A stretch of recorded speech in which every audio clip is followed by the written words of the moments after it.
Meus irmãos, essa vai ser a última mensagem da série Maturidade.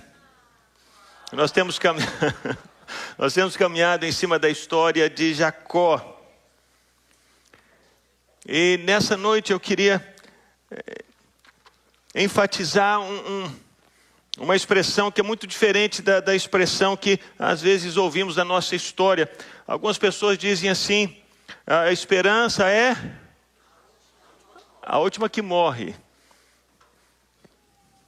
Então alguns até usam essa expressão para falar do time do Galo, não é? Mas quando nós olhamos para a história de Jacó e olhamos para a caminhada de maturidade dele em Deus, nós percebemos que a esperança nunca morre. A esperança nunca morre. Na vida daquela pessoa que tem caminhado com Deus e tem aprendido de Deus, na vida dessa pessoa a esperança permanece. E quando falamos de esperança, não há como não falarmos das dificuldades que experimentamos na vida. Das lutas, das adversidades. E algumas pessoas, elas ensinam erradamente que o crente, porque nasceu de novo, não vai viver lutas. Isso é mentira. Todos nós, quer sejamos crentes nascidos de novo, ou aquelas pessoas que são ímpias, todos vão viver momentos difíceis na jornada nessa terra. Pense, por exemplo, na sua história como imigrante, quando você veio para cá. Algumas pessoas com quem eu converso, quando estão chegando aqui, muitas chegam com uma visão bem romântica da mudança. Mas nós sabemos que com o decorrer do tempo, aquele romantismo começa a desaparecer e descobrimos que a vida do estrangeiro, seja aqui, seja em qualquer lugar, é desafiadora.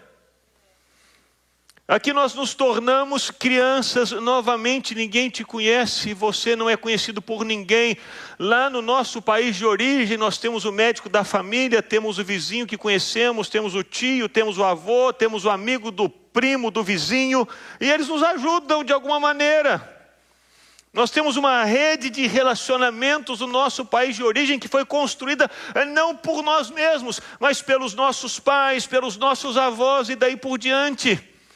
Quando nós nos mudamos para um outro país, para uma outra nação, precisamos começar tudo de novo e enfrentamos desafios.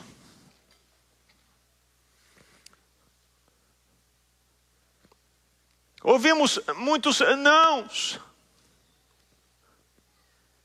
Encontramos portas fechadas. Mas se nós continuamos na caminhada e continuamos da maneira certa, nós amadurecemos. E se você conversar com uma pessoa que já está aqui há 10 anos, 15 anos, 20 anos, 30 anos, a percepção que essa pessoa tem da terra e da jornada nessa terra vai ser muito diferente da percepção da pessoa que está aqui há 2 dias. De repente essa pessoa que está aqui há 2 dias diz assim: mas eu conheço os Estados Unidos. Uau, eu já vim aqui de férias já 37 vezes. E a pessoa que já está aqui há 15 anos diz: eu também conheço os Estados Unidos.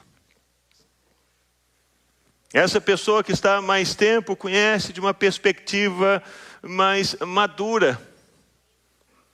Por causa de todos os desafios que ela enfrentou e tudo aquilo que ela precisou vencer para que ela conseguisse permanecer aqui por 15 anos, 20 anos ou 30 anos. E durante essa jornada ela vai encontrar com muitos inimigos da esperança, porque todos os que migram para algum lugar, se mudam de um lugar para outro lugar, se mudam com essa esperança no coração: algo vai acontecer, eu tenho uma palavra, eu tenho uma convicção, eu sei que algo vai acontecer. Seja você, seja o seu pai, seja o seu avô, quando decidiram sair da terra, da parentela e vieram para cá, todos vieram com essa palavra no coração, essa esperança, esse sonho, esse desejo, essa visão. Mas existem inimigos no caminho. Inimigos que querem matar essa palavra, que querem amargurar o coração, inimigos que querem adoecer a sua alma, inimigos que querem endurecer os seus sentimentos. Jacó se encontrou com vários desses inimigos.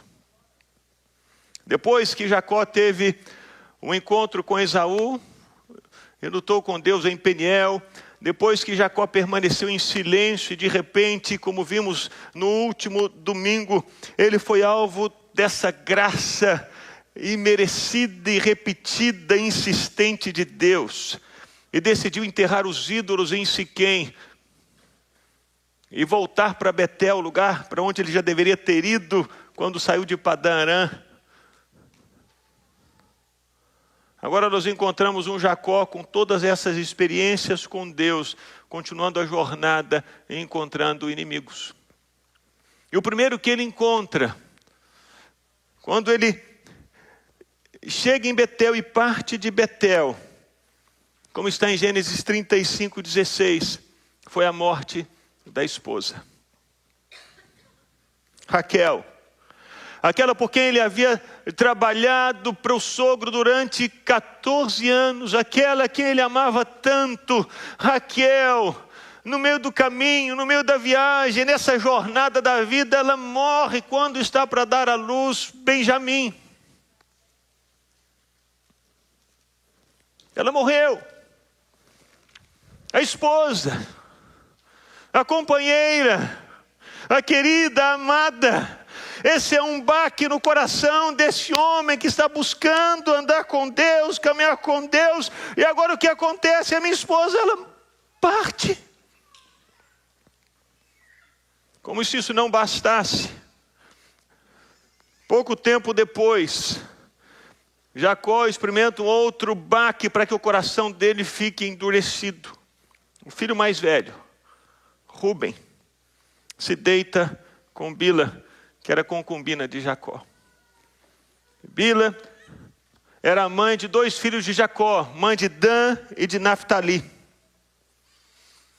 Rúben simplesmente não está nem aí para o pai, não está nem aí para os irmãos, não está nem aí para nada. Ele pensa apenas nos desejos dele, nos interesses dele, na vontade dele, naquela paixão que o consome por dentro. E ele pega essa mulher, que é a mulher do pai, mãe dos irmãos dele, e se deita com ela.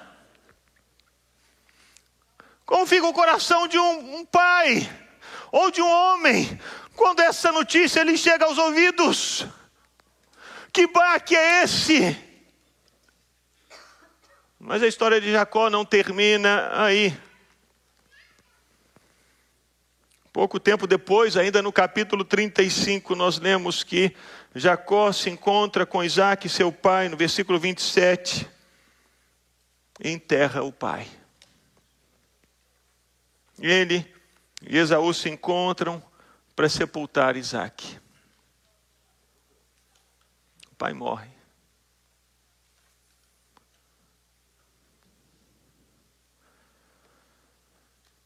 E a vida continuou para Jacó. Não uma vida fácil. Porque se você virar a página no capítulo 37, você lê que Jacó envia o filho mais novo para uma missão. José, o filho a quem ele tanto amava. Ele diz: meu filho, vai ver como estão os seus irmãos no campo. Me traga notícias deles. E José vai debaixo dessa missão do pai e não volta. Desaparece.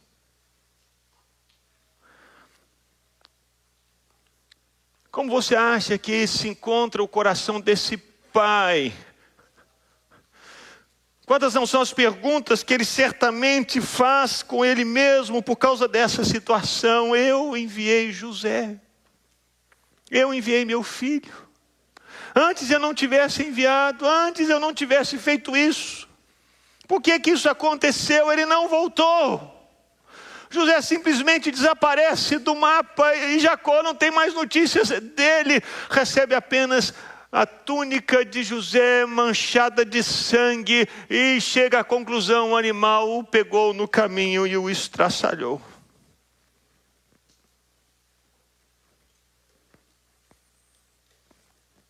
No capítulo 38, Jacó vive uma outra adversidade na vida.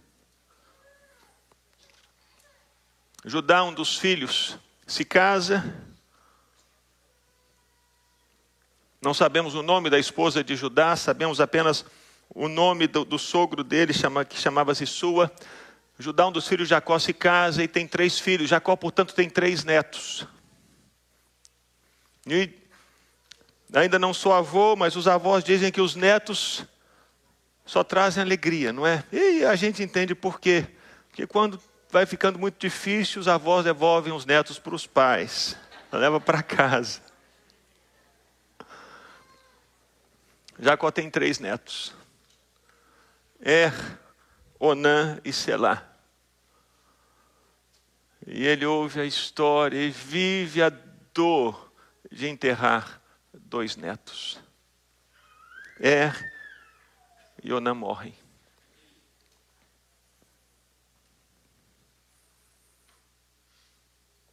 Não é a ordem natural da vida, não é verdade?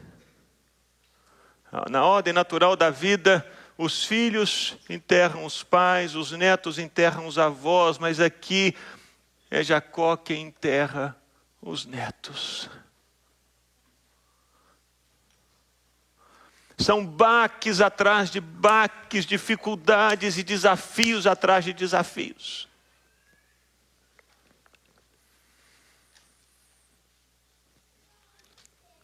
E como se isso não bastasse, ainda no capítulo 38 nós lemos que esse filho de Jacó, Judá, se tornou viúvo e, para afogar as mágoas, decide se deitar com uma prostituta cultual que ele encontra na porta da cidade.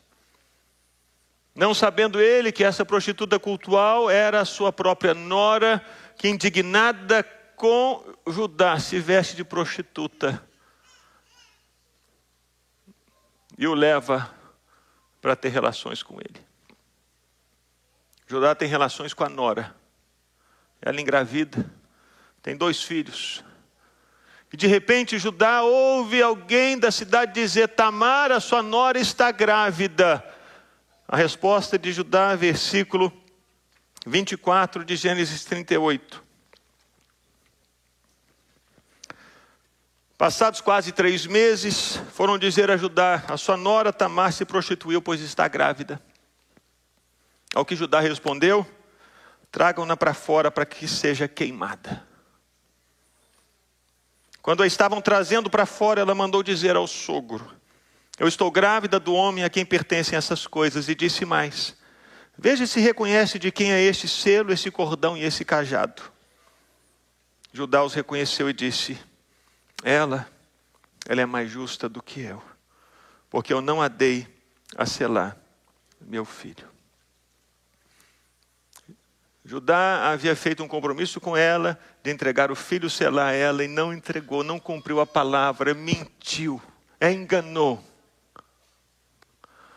E ela então, para trazer vergonha ao sogro, se deita com ele, engravida dele. E Jacó fica sabendo. Um filho que se deita com a nora e engravida a nora. Eu imagino que você esteja lendo e ouvindo sobre a vida de Jacó e pensando assim: meu Deus, eu acho que eu não passo por nada, não é? O sangue de Jesus tem poder na vida desse homem. É muita batalha. Não vai acabar não. E não acaba, meus irmãos.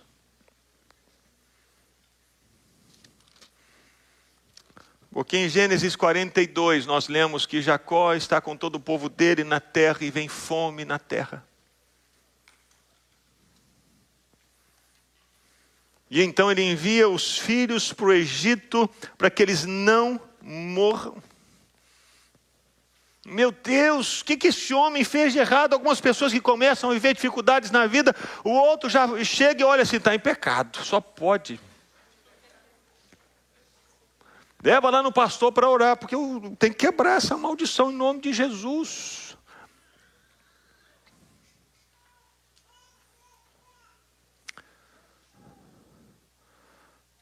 Jacó vive fome na terra. Envia os filhos para comprarem comida no Egito. E quando os filhos vão ao Egito para comprar comida, ele envia 10 filhos. E sabe quantos que voltam? Quantos? 9. Porque um fica preso no Egito. Simeão não volta para casa, mas ele fica preso no Egito.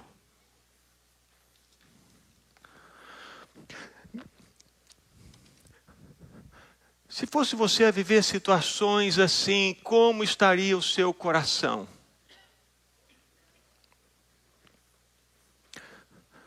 Pense nas situações que você já viveu na sua vida.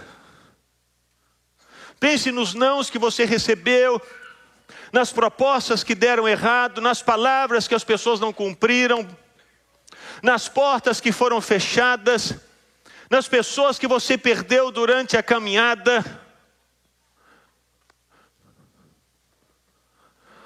Eu convido você a olhar para o seu próprio coração agora. Eu pergunto, como está o seu coração?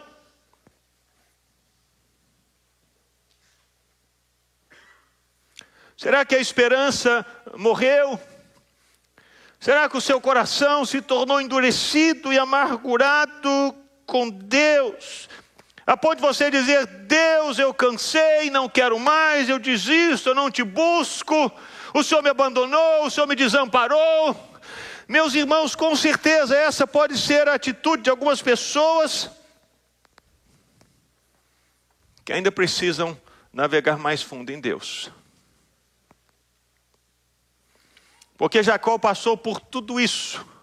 E mesmo tendo passado por tudo isso, ele já tinha uma jornada atrás dele, de experiências com Deus, de encontros com Deus, palavra de Deus, graça de Deus. E nesse momento, nessa altura da vida, ao invés de permanecer com o coração frio, com o coração endurecido, o coração dele permanecia cheio de esperança. A caminhada que ele havia tido com Deus o havia levado a esse lugar de maturidade. E existem algumas características para falarmos sobre maturidade na vida e maturidade em Deus. Se uma pessoa não tem Deus, ao passar por essas adversidades todas, é muito provável que essa pessoa vire as costas e diga, eu não acredito em Deus, eu vou embora porque Deus não me ajudou. Essa pessoa se perde de uma vez para sempre, fica prisioneira de Satanás, atormentada por demônios. Porque o único que pode nos libertar de Satanás é o Senhor Jesus. Ninguém mais. Mas se durante a caminhada de lutas e de desafios a pessoa se lembra dos marcos antigos, se lembra das histórias antigas, se lembra da palavra de Deus, se lembra da bondade de Deus, esses desafios surgem. E mesmo que essas batalhas venham, o coração dessa pessoa permanece aquecido, cheio de esperança. Que foi o que aconteceu com Jacó. E quais são as marcas dessa esperança que nunca morre? A primeira delas, para essa pessoa o futuro sempre existe. Jacó viveu tudo o que viveu, passou por tudo isso pelo que lhe passou. E lemos aqui em Gênesis 46, de 1 a 4, que ao ouvir que José vivia, ao ouvir que José estava no Egito, Jacó preparou as malas e olhou para frente e disse, tem futuro para mim, tem um novo tempo para mim, tem uma nova história para mim, eu vou recomeçar em outro lugar e eu não tenho medo. Eu não vou pensar que vai dar errado, eu não vou pensar que não vai funcionar, eu não vou pensar que é uma armadilha, eu não vou pensar que as coisas vão ser estragadas de novo, não, eu vou olhar para frente. Porque o coração dele era como se nunca tivesse passado por aquelas tribulações. Em Gênesis 46, nós lemos que Israel partiu com tudo o que possuía. Só que ele partiu de uma maneira diferente. Ele chegou a Berseba. Berseba foi o lugar onde Isaac cavou um poço e achou água. Ele chegou a esse lugar que era um marco na história da família dele. Esse lugar onde Isaac havia se estabelecido porque ele cavou um poço e achou água. Ele chega nesse lugar, ele oferece sacrifícios ao Deus de Isaac, seu pai. Ao invés dele agir na força e na vontade, na cara e na coragem, na força do próprio braço, ele começa a seguir viagem e para num lugar que é estratégico, num lugar que é referencial, num lugar onde ele havia tido um encontro com Deus por causa do pai dele. Ele para e diz: Deus, é para eu seguir. Deus, é para eu continuar. Deus, eu sou vou, se o Senhor for comigo. Eu já aprendi lá atrás que não adianta eu seguir a minha vontade, não adianta eu seguir o meu coração, não adianta eu seguir os meus instintos, não adianta eu seguir aquilo que os meus olhos veem, que acham bonito. Eu já aprendi, ó Deus, isso lá em Siquém não funciona. Eu quero saber, o Senhor vai comigo? Porque meu coração está aquecido. José vive. Eu não tenho medo de começar tudo de novo. Eu não tenho medo de começar do zero. Eu não tenho medo de encontrar portas fechadas, porque eu sei que o Senhor é poderoso para abrir quaisquer portas fechadas. Mas ele para em Berseba. Ele oferece um sacrifício a Deus e diz: Deus, o Senhor vai comigo. Eu tenho esperança, eu tenho vontade, eu tenho disposição. O Senhor vai comigo. Nessa época, Jacó só tinha 130 anos de idade, meus irmãos. Tem gente que está com 70 achando que tem que parar, vou aposentar. Jacó tinha 130 e estava pronto para recomeçar. Porque o coração dele estava aquecido. Ele sabia que quem o empurrava, quem o levava adiante era o Senhor Deus. Ele aprendeu isso. Não era a força dele, não era a capacidade dele, não era a inteligência dele, não eram os relacionamentos dele. Ele aprendeu isso a duras penas e graças a Deus ele aprendeu. Se tornou um homem maduro. Essa é a última vez que lemos que Deus se revela a Jacó aqui no livro de Gênesis. Deus falou a Israel em visões, versículo 2. De noite disse: Jacó, Jacó. E Jacó respondeu: eis-me aqui. Então disse: eu sou Deus, o Deus do seu pai. Não tenha medo de ir para o Egito, porque lá eu farei de você uma grande nação. Eu irei com você para o Egito e certamente farei com que você volte de lá. A mão de José fechará os seus olhos. Então Jacó saiu de Berseba. Na jornada rumo à maturidade, os desafios não nos param, as adversidades não nos param, as lutas não nos param, as batalhas não endurecem o nosso coração, os nãos não nos paralisam, porque nós sabemos que quem nos leva adiante é o Senhor Deus. E Ele tem um futuro para nós. A pessoa que chegou nesse lugar de maturidade em Deus, está construindo esse lugar de maturidade em Deus, ela sabe que o futuro existe sempre. Porque Deus já está lá no futuro. Porque Deus está com ela. Mas ela também sabe, essa pessoa para quem a esperança nunca morre, em quem a esperança nunca morre, ela sabe que Deus é sempre bom.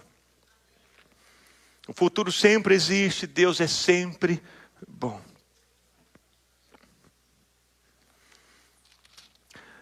Quando Jacó se encontra com os netos, os filhos de José, Gênesis 48, 11,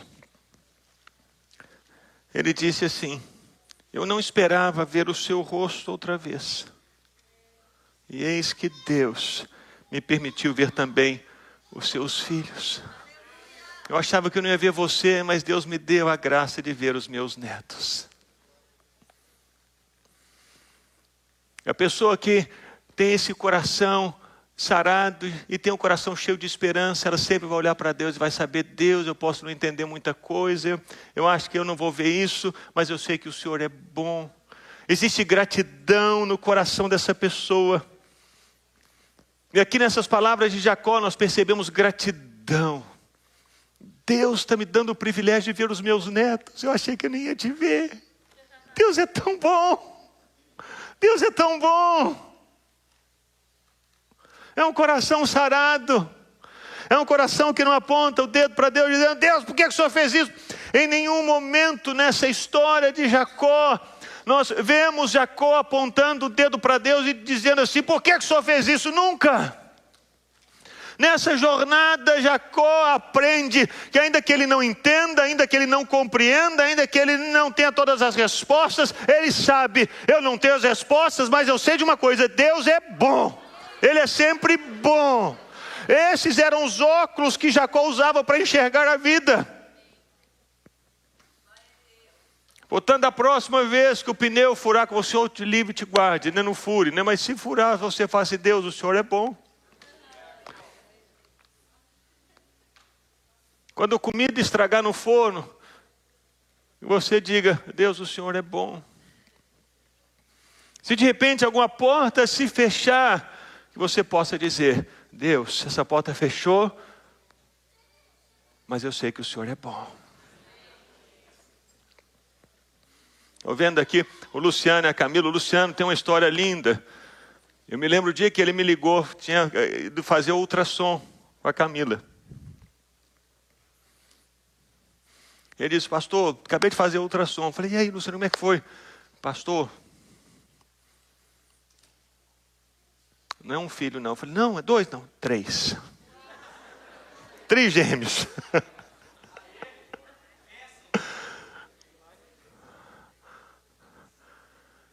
E foi uma gravidez assim, bem delicada. Mas quando recebeu a notícia dos trigêmeos, ele não disse assim: Deus, quer dizer, ele falou assim: meu Deus, como é que eu vou viver 3 bocas, né? Como é que vai ser? Mas logo depois ele disse: Deus vai cuidar. E Deus tem cuidado, não é? Porque Deus é bom. E vem um filho, Deus é bom. Se veio 2, Deus é bom. Eu não entendo, mas eu sei que Deus é bom. Eu não consigo explicar Deus, mas eu sei que Deus é bom. Eu achei que eu não ia ver o meu filho e Deus me fez ver os meus netos, disse Jacó. Gratidão. E em último lugar, para a pessoa que tem esse coração maduro, em quem a esperança nunca morre, as palavras são sempre palavras de bênção. Quando Raquel morreu, abra lá em Gênesis 35. Gênesis 35, 18. Diz assim: ao sair-lhe a alma, porque morreu, Raquel deu ao filho o nome de Benoni. Benoni, em hebraico, significa o filho da minha tristeza. Foi esse o nome que Raquel deu para o filho que nasceu quando ela morria. Foi uma palavra de maldição: você só me traz tristeza, eu estou morrendo por sua causa, eu estou perdendo a vida por sua causa, você me traz tristeza. Ela colocou esse rótulo e essa marca naquele filho que nascia. E Jacó, mesmo perdendo a esposa, naquele dia tão triste, naquele dia tão sombrio para ele, ele disse: não, seu filho não vai me lembrar tristeza. O seu nome não vai me lembrar tristeza, o seu nome vai me lembrar força. Por isso você vai ser chamado Benjamim. Ao invés de trazer palavras de maldição sobre aquele menino que nascia, e que nascia num contexto tão difícil, Jacó trouxe uma palavra de bênção. Disse: é filho da minha força, é filho da minha mão direita, é o filho do meu vigor. Quem tem esse coração maduro em Deus nessa jornada, abre a boca para abençoar. Quando Jacó se encontrou com Faraó, em Gênesis 47, nós lemos que Jacó abençoou Faraó. Quando ele se encontrou com os filhos de José, Efraim e Manassés, Jacó abençoou os filhos de José. Quando ele estava para partir, quase morrendo, ele chama todos os filhos e ele abre a boca para abençoar cada um dos filhos. E aqui nós percebemos uma mudança na vida de Jacó. E se você esteve aqui no domingo passado, você vai entender essa mudança. Porque até então, em toda a história de Jacó, quando as situações aconteciam, Jacó ficava o quê? Calado. Calado. Não falava nada, não falava nada. Mas nesse processo de Deus na vida de Jacó, de amadurecimento de Deus na vida de Jacó, Jacó começa a falar e começa a falar muito. E o que que Jacó fala? Bênção, bênção, bênção. Quando ele abre a boca para abençoar, ele abre a boca para ministrar, ele abre a boca para trazer Deus sobre as pessoas. Porque no coração dele a esperança continuava viva. A pessoa que amadureceu em Deus, na jornada da vida, ela abre a boca e abençoa. E se você está aqui nessa terra há muitos anos, a minha oração é para que você olhe para essa terra, para onde Deus trouxe você. E quando você abrir a boca, você possa abençoar. Quando você encontrar pessoas que estão chegando aqui agora, que você fale com elas: olha, existem alguns desafios no caminho, mas vai dar tudo certo. Se você viver com a palavra de Deus, Deus vai abençoar você, Deus vai sustentar você, Deus vai fortalecer você. Ah, mas eu não consigo nem falar o inglês. Não importa.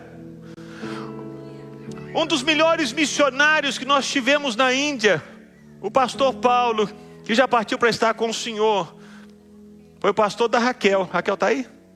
Não. Está mandando os presentes lá para Angola. Pastor da Raquel, pastor Paulo, ele chegou para nós, e quando nós o desafiamos para ir para a Índia: pastor Paulo, está tão difícil, tanta resistência, tanta batalha.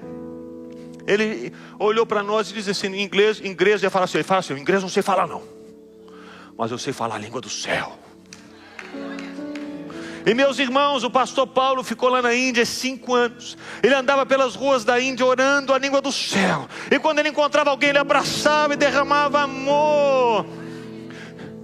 E pouco a pouco aquelas barreiras que nós tínhamos ali iam caindo no chão, porque para ele, para o coração dele, não tinha tempo difícil, porque ele sabia: Deus está comigo, Deus me enviou. Posso não falar a língua, mas Deus fala a língua deles, e Deus vai abrir as portas, e Ele me enviou para cá, vai cuidar de mim. Essa era a convicção do pastor Paulo. Portanto, não importa se você não fala o inglês, se você tem a língua do céu, se você ama os senhores, se você ama as pessoas, saiba, Deus vai abrir essas portas para você onde você for. Deus vai endireitar os caminhos para você, para onde você for. Você vai ser bênção em todos os lugares para onde Deus enviar você.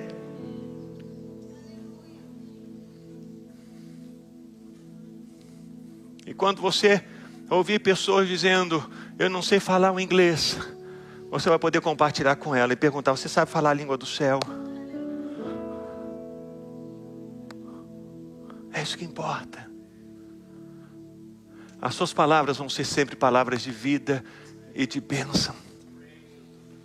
Os seus olhos vão ser sempre bons. Sempre bons. Você sempre vai buscar enxergar aquilo que é bonito em algum lugar, em alguma pessoa. Porque o seu coração já não está mais firmado nas coisas dessa terra, mas você aprendeu. O que importa é o Senhor. É o Senhor. Se você quiser saber onde termina o lugar da maturidade em toda a jornada, termina aqui. Quando o nosso coração permanece cheio de esperança. Como Abraão chegou nesse lugar, chegou, esperando contra toda a esperança, ele creu. E veio a ser pai de uma grande multidão. Quando você espera contra toda a esperança, saiba, você se tornou maduro em Deus. Vamos ficar em pé.